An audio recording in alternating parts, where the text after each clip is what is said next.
son. He's now in his sophomore year at college. And so as a result, at home, I'm at home now with my wife and 2 teenage daughters. So it's just me at the end of the day, as a guy. And this time of year, it's a little more depressing for me this time of year because it's football season. And for me and my son, we used to sit down and watch all the football games together and talk about it and trade barbs back and forth because he happens to be a Green Bay Packer fan, I'm a Minnesota Viking fan, and so as a result, those games are always a little more enjoyable. Now we have to text each other all the time. So what really happens in my house, though, is the girls are all off doing their own thing. My wife is going back to grad school, so she's at grad school now, so I don't really see her much either. So I have to be responsible, as some of you know, for doing all of the shopping in the house, right? So I cook all the meals, and as a result, I put the grocery list together, I go to the grocery store, I do all of the shopping. And inevitably, and some of you have heard me tell this before, is I end up having to go to Target in an immense amount of times. In fact, I'm at probably Target 3 times a week because the girls always forget to put something on the list.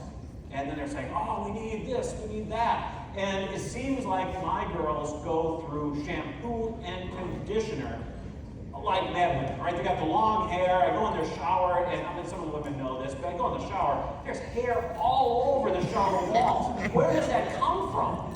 And then later on, I'm in the shower, and where did this hair come from? It's huge. It's just one of those weird things, right? As a guy, when I lose my hair, which I am in the back, it just goes down the drain. When women lose their hair, it's plastered against the shower walls. So I'm constantly looking for shampoo. And so I got better now. Now I know what shampoo they like. But used to say just shampoo on the list. And so I go down the Target aisle. These are actually my pictures at my local Target. And there's an entire aisle of shampoo. So it just says shampoo. Which one? Now you turn the corner, more shampoo. Turn the other corner, more shampoo. Turn the corner, even more shampoo. There are 4 aisles of shampoo at my Target on Woodbury, the east side of the cities here where I live. I don't know what to do. I don't know which ones to go ahead and buy. I wind up calling them or sending text messages to find out which shampoo to buy. Now, they'll tell me, but then I'm saying, well, okay, there's shampoo for colored hair, there's shampoo for frizzy hair, there's shampoo for curly hair, there's shampoo for heat-damaged hair, and the list goes on, and the conditioners don't even get started there.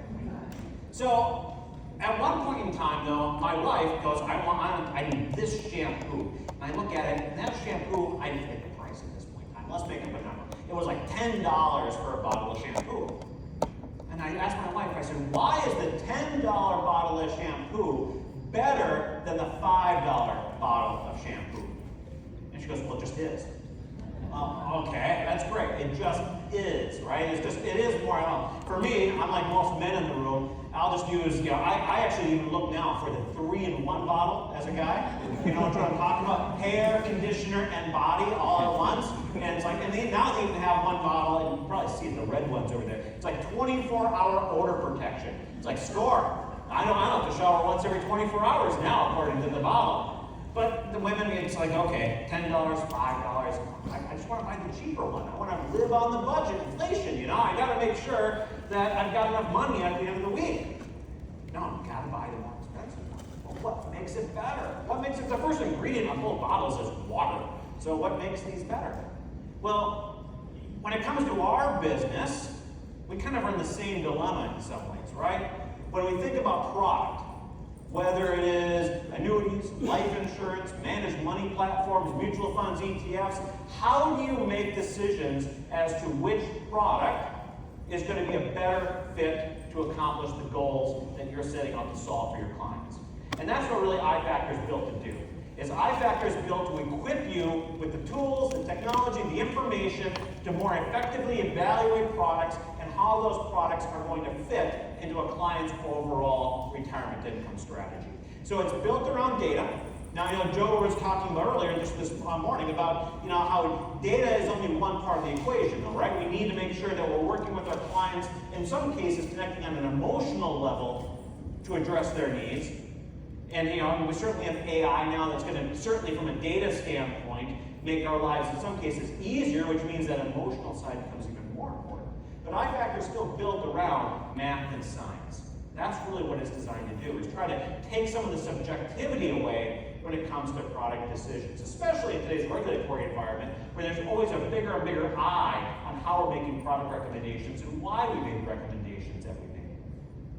So what I'm going to do today is talk about one specific area as it pertains to iFactor. iFactor actually has multiple areas. If you think about it, we kind of from a product standpoint, not from a financial planning standpoint, but from a product standpoint, we built it around the idea of saying, let's start with if a client currently has, let's say, an annuity. Let's slice and dice that thing. Let's take a look at it. And that's actually where we're going to spend our time today. Then, once we slice and dice what someone may already own, then let's take a look at the landscape. Let's see what else is out there, perhaps, to solve that client's situation. Maybe there's something better out there today that didn't exist, let's say, 5, 10, 15 years ago. Then when we finally identify an alternative, then it comes time to actually design the product. We need let's say we pick any of our favorite carriers' products. How do we actually structure that product then to meet the needs, whether it's index selection or when we turn income on, we have tools for that. And then finally, how do we go ahead and actually implement that product, get the paperwork done. And iFactor has tools through all of these stages to help you accomplish that. I'm not going to go through all of them today. If you want to go more in depth on some of them, stop by the iFactor booth out there, and the True Choice wholesalers will be more than happy to walk you through it. But when it comes to product analysis, I've been in this business now, not as long as some of you. I've been doing this since 96. So what does that work out to be? Almost 28 years at this point in time I've been in the business. And when I got in the business, annuities were really around tax-deferred growth. Living benefits, living income riders, as an example, didn't exist. If you needed income, you annuitized the contract. That's how they operated. And then eventually we started income riders coming out. Eventually, when they first came out, they were really return of principal income riders, if you recall. And then eventually we migrated over to living benefits. But today, today's annuities do so much more. And so the analogy, right, that back in the day, you had a camera for taking pictures, you had a cassette player for listening to music, video games, so on and so forth. And we know today, annuities have evolved considerably so that ultimately, just like all these devices have been replaced by your phone, annuities do so much more as well. So we need it first and foremost, if a client walks in the door, a prospect walks in the door, and they have an existing annuity, give you the tools to slice and dice them. And making sure you know what they own, how it worked, and does it still meet their needs? Or is there something better out there, evaluating the alternatives? And so when we specifically peer into income riders as an example, remember when they first came out, they were return of principal, or you had to annuitize. Or back when I was at the Hartford, when we first started coming out with them, you had to choose single or joint income at issue. When you filled out the application, that's when you elected whether it was going to be single or joint income, not like they are today, where ultimately you decide that when you turn the income on. Or we had huge age bands, or maybe only one age band, remember those? It's incredibly, the whole marketplace has evolved as the demographics have changed, insurance companies have changed as well to meet those demographic needs, to create competitive advantages, and we're constantly seeing innovation. And so Annuity MRI, which is part of iFactor, is designed to give you the information you need to take a look at a product that somebody may have come in with, that they or maybe you sold it and they already own it. I think back to when I was on the variable annuity side, and I know a lot of you, perhaps sold VAs back in the past. When I was on the VA side of the equation, I spent a number of years at Prudential, and our number one nemesis was Jackson. Jackson had been selling VAs now for decades, right? They still sell a boatload of variable annuities. But if you sold Jackson National, you know that Jackson had like 20 different variations of their riders.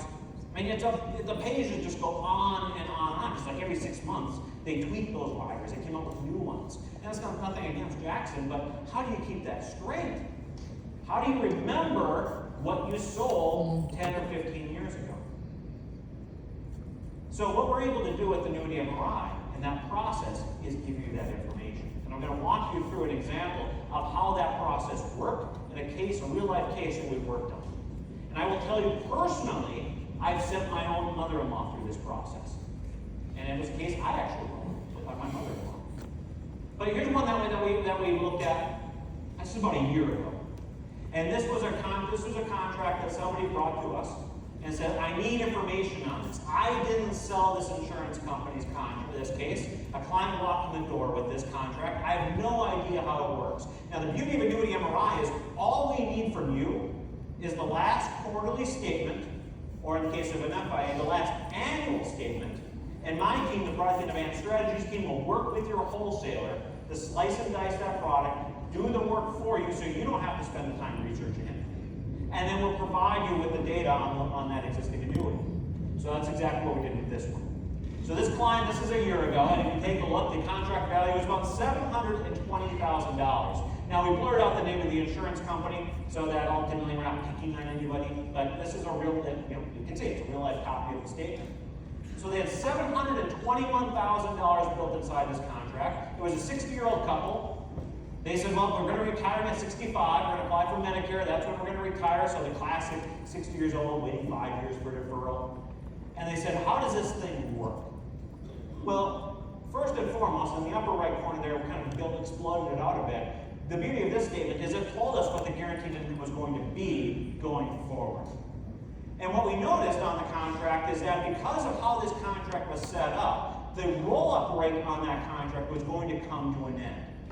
I can't remember how long it was. It might have been a 10 or 15-year roll-up on this particular contract. So the income value and the income that it was going to generate was going to cap out at $51,310. There was the income rider itself was never going to generate more income than $51,000. In fact, the only way for this particular contract to have more income than $51,000 was for the account value, the contract value, to exceed the income base. But the income base, you can see in the upper right corner, on the upper middle, was just over $1 million.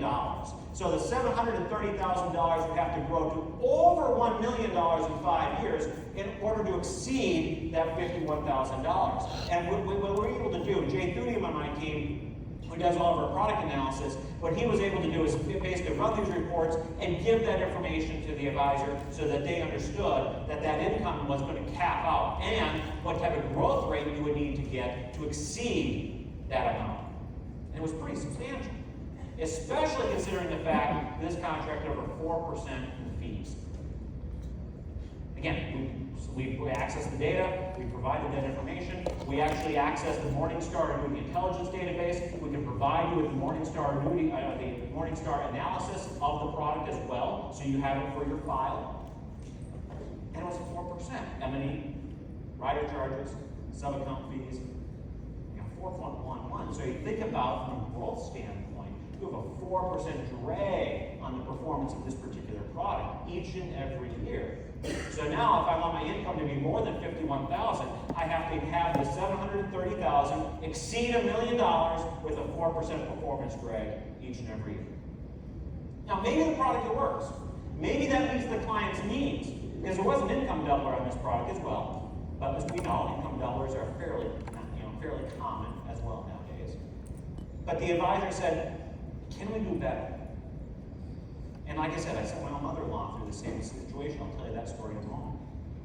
So can we do better? Now this was a year ago that I ran these numbers. We know what's happened in the last year with interest rates. We know what's happened now in the last year in terms of product. Product has gotten richer, benefits greater, caps and spreads have gotten more attractive. Can we do better?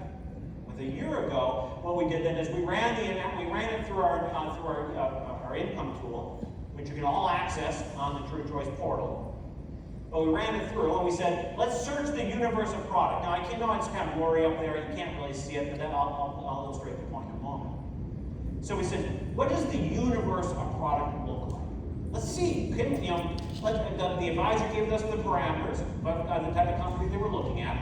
And we said, okay, let's see what's out there. Well, it turns out we were able to identify 3 products and actually generate side-by-side comparisons of those 3 products. Again, these are reports that we can generate for you so that you can go ahead and look at them, see the numbers yourself, and then say, I've done my due diligence, put that in your file as well to say, I looked at 3 products and looked at them side by side. So we can do this for everyone in the room today. It's all part of the iFactor package. And what we discovered, the numbers are a little blurry up there, and for those of you in the back, I'm at that age now where I have to carry cheaters everywhere I go. Holy cow, that is a frustrating moment when I've never worn glasses my entire And now I'm at that age where I've got to carry the cheaters. The best part of finding cheaters I find, I don't have gone over there yet. You go to the exhibit hall, some carriers have the cheaters, and I have got cheaters, I think, from almost every annuity company now today. I just keep them around the house, right? They're on the microwave, they're in my office, they're in the office at the office. I've got one back here as well. I got cheaters everywhere. I think every insurance company I walk around with has an advertisement for them.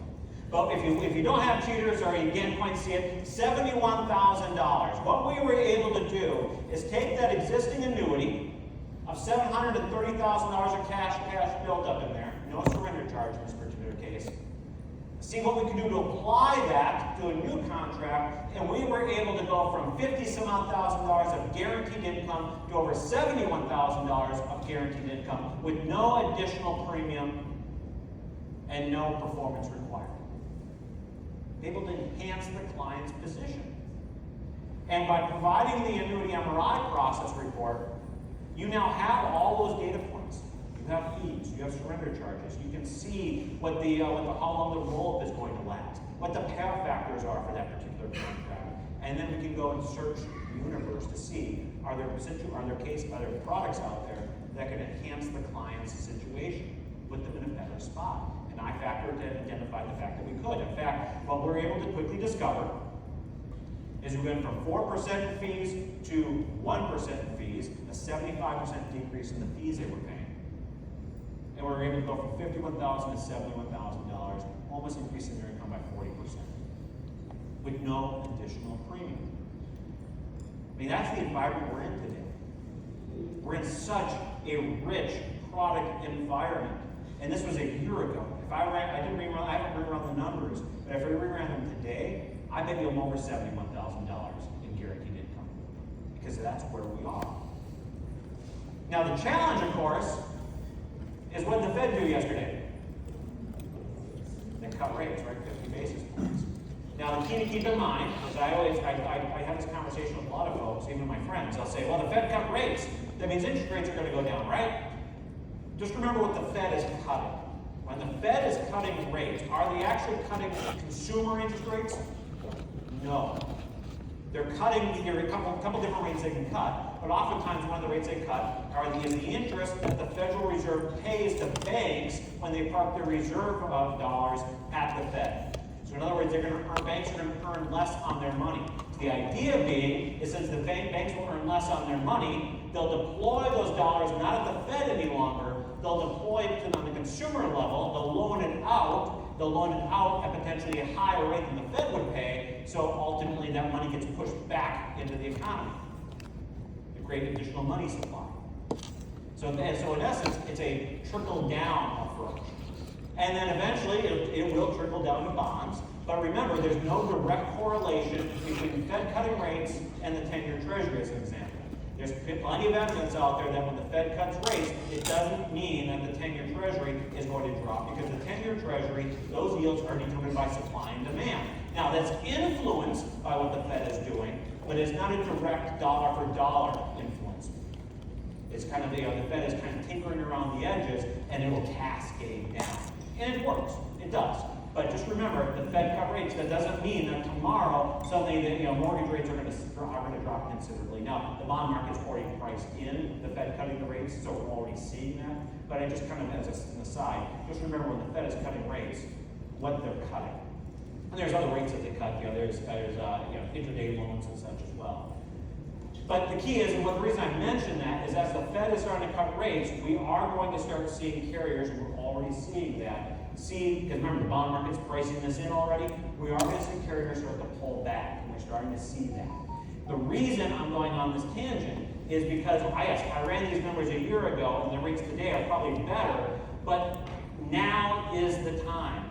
There's an element of, the clock is ticking, so to speak. We'll see what the Fed continues to do, and we'll see what that impact has on the bond markets. But if bond yields continue to fall, that will impact the insurance company's general account, which will impact the pricing of their products.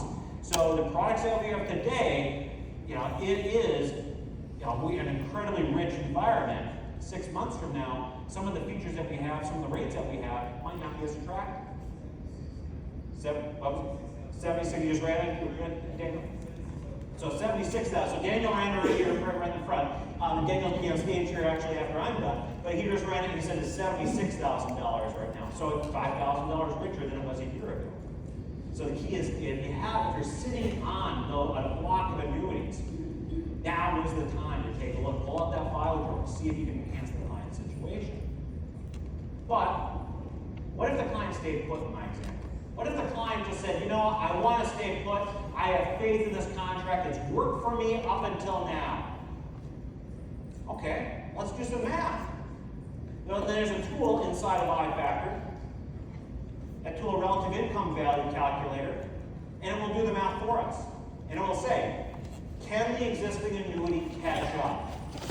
And what it tells us is that if we want the existing annuity just to match, in my example, the $71,000 annuity, ultimately that means that the $721,000 needs to grow to almost $1.3 million based on how that particular contract was set up, just to match what today's product is offering.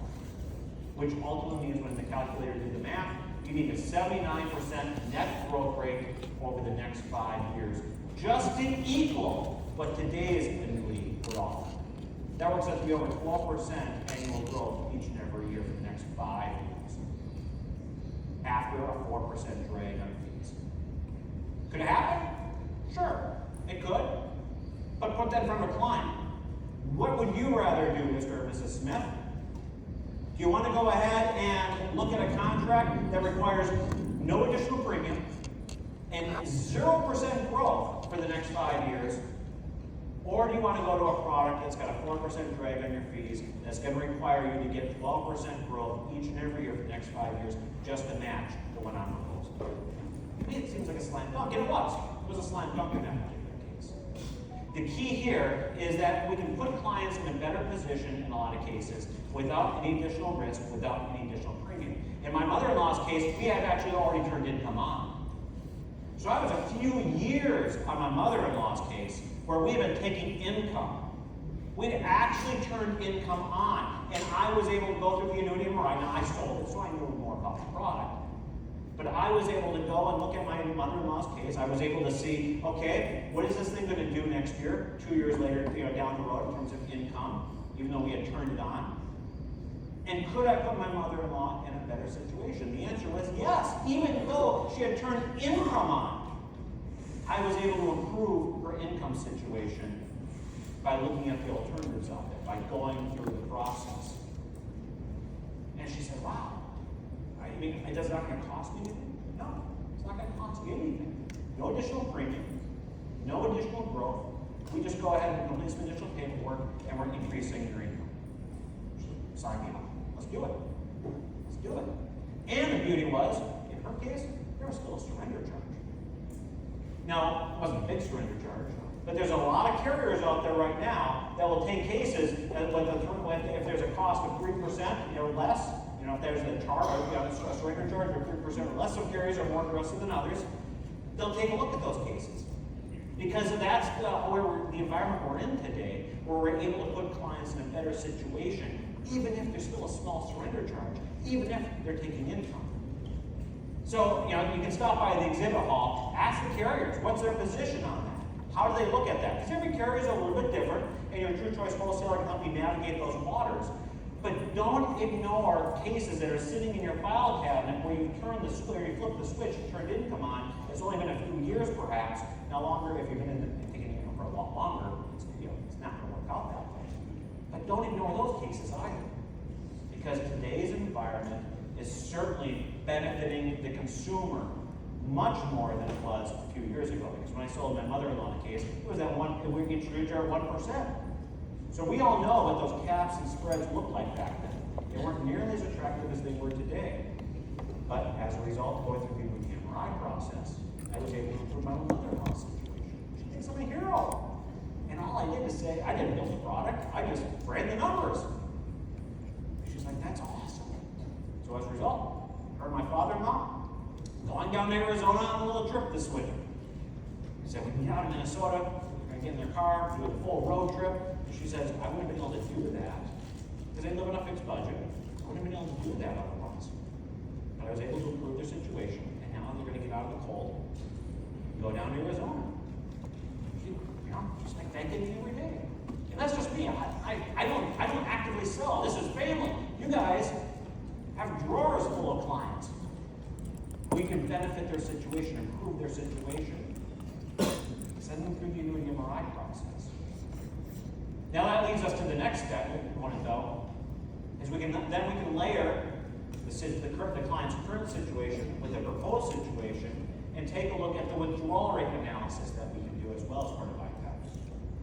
And again, all these tools are on our portal, the True Choice portal, or your True Choice wholesaler can walk you through them. We can run them, or you can run them yourself. The complete model is self-service or full service. You choose.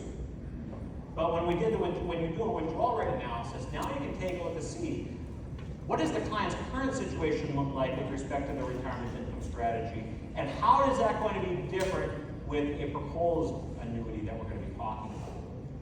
So to set the stage, I'm sure we all remember William Bengen, the 4% rule. You know, he published his research back in 1994, and he published it in the Journal of Financial Planning. And his analysis basically said, as we probably all know to one degree or another at this point in time, that if you take out 4% of a client's income or retirement portfolio, adjusted for inflation on an annual basis, that the client has a high probability of not outliving their assets. We know the limitations of the 4% rule though as well. You know, Bengen only looked at a limited number of indexes, he only looked at historical data, he only looked at 30 years of longevity, so there are certain limitations. Didn't factor taxes or fees into his analysis either. Certainly there's limitations. And we know that the research has come out basically and said, yeah, 4% might be iffy. It's really driven by bond yields. When we were sitting with low bond yields, Morningstar and others came out and said, whoa, it's a lot lower. Maybe 2%, maybe 1.8%. Depending upon how long you're looking to have that portfolio last, because bond yields were so low. And even when bond yields are going to go up, we know what happens. When interest rates go up, bond yields come down. There's the inverse relationship, right, between interest rates and bond prices. So Morningstar, BlackRock, Wade Fowle, and Moshe Milewski, they're all coming out and sounding the alarm bell saying interest rates are really low, and when interest rates move up, your existing bond values are going to go down even further. So beware of the 4% rule. Now Morningstar came out with a recent analysis that said if someone's going to retire today, 4% might be okay again because rates have come back up. I think they were saying 3.8% was the new 4% because of where bond yields are today if someone's going to retire today. So it bounces all over the place from one year to the next. Again, Bengen's analysis was kind of flawed in a way, but it gave us a good starting point. So let's go back to the client that had that existing annuity, $720,000, and let's put them through the withdrawal rate analysis. Let's take a look to see what does that indicate for them. Well, on the left-hand side is their current situation. They had $2 million of total assets. $721,000 was part of that $2 million. They expected to have about where's Social Security? I don't see the Social Security. Oh, $40,000 of Social Security. And so they needed about $140,000 of total income. So what that ultimately means is we had needed to come up with $100,000 or so, but we knew $51,000 was coming from the current annuity. So when you do the analysis, that's in the left-hand bar chart. The withdrawal rate calculator kicks this out. So you get the bar charts and the numbers. Their current situation, if they stayed put, we can give them a withdrawal rate from their portfolio of 3.81%. Kind of in line with Morningstar's analysis. So not terrible. And their predicted income, how much of their income is coming from predicted income sources, Social Security, the annuity, was at 65%. But again, by looking at a $71,000 product, that's the right-hand side. Their protected income jumped from 65% to 77% of their income in retirement was protected from market volatility. They didn't have to rely upon the markets. They didn't have sequence return risk. They didn't have withdrawal rate risk on 77% of their retirement income. And I was able to lower the withdrawal rate of the portfolio, of the AUM in essence, of the investments from 3.81 to 2.46. So whether it's Morningstar's today 3.8 or Morningstar's analysis a couple of years back of 2% or so, I'm improving the client's outcome considerably. In essence, I'm lowering the withdrawal rate pressure on all of those investments. Put it another way, that investment pool is able to continue to grow at a higher rate, all things being equal, than the left-hand side, because I'm not pulling as much money out each and every year. So if we get into a high inflationary period, I can tap that AUM, that investment portfolio, tap that to deal with rising costs to a much greater degree than I can on the left-hand side. If they suddenly need a new roof on the house, I have a bigger pool of assets, all things being equal, by going ahead and having the $71,000 annuity than the $51,000. I'm able to improve client outcomes and go ahead and increase the amount of their income that isn't subject to any type of investment risk. Certainly, it's putting the client in a much better situation, a much better outcome. So whether it's a client that has an existing annuity you sold, that's not to say, by the way, that that annuity is bad. It might have been an incredibly powerful annuity at the time when it was issued. But the marketplace has evolved considerably. Whether it is the benefits and features, whether it is the caps and spreads, the rates, or whether it's the payout factors, the roll-ups. The annuities we have today have never been richer and more powerful, probably in all of our professional histories. I know for me, I wholesaled VAs with 2 large insurance companies for a long time. They can't touch, ultimately, the products that are available today, the products that you all have access to. Never been a better time to be in our business from that standpoint. But like I said, the clock is ticking, so I don't know how long insurance carriers are going to be able to maintain these rich benefits. Not saying we're going back to 1% 10-year treasuries and such. Well, who knows? I doubt it. So they're going to certainly be richer than they were a number of years back. But ultimately, if you want the premium bonuses, income bonuses, all of those features, now is the time. It's never been a better time to be in our business to help clients address those needs. And the iFactor process is their design to walk you through them, to do the current product analysis, to evaluate alternatives. When it comes to product design, and when we actually start looking at which indexes to choose, we all know this, that the index marketplace has expanded. I've talked about that ad nauseum now for quite some time, about all these new indices that are out there. We have tools to help you analyze those as well. To take a look at allocation models. How should you allocate a specific product amongst those different indices? Maybe you're an S&P guy and you're going 100% S&P. I know. The rates are great, right? But maybe you're saying, I want more diversification. Well, again, our index analysis tools, when it comes to the product design, can help you do that, to create diversification in your portfolio. And ultimately then, our case managers on the ops side will help you with the product implementation. Right now, almost about 90% of all annuity business coming through True Choice is through some type of electronic submission process. And we certainly, on our Firelight platform, are constantly adding new carriers and new products to that platform to accelerate that. Because what we discover is by going down to the e-submission process, NIGOs drop considerably, and we're able to get business issued and you can pay much faster than paper. So if you still are using paper apps, I strongly encourage you to go to the e-submission platform, and the product implementation section of iFactor will walk through that and why that's such a powerful process. Because NIGOs, you can count them on one hand in essence when you do e-submission versus doing no paper apps. So iFactor is designed to take you from basically new prospect coming in the door to getting that app completed and submitted. It'll take you through that entire process with a suite of proprietary tools, technologies, and calculators that your True Choice wholesaler can walk you through. So whether you're looking for, I don't know, shampoo for thinning hair, shampoo for curly hair, colored hair, frizzy hair, heat damaged hair, or in my case, 3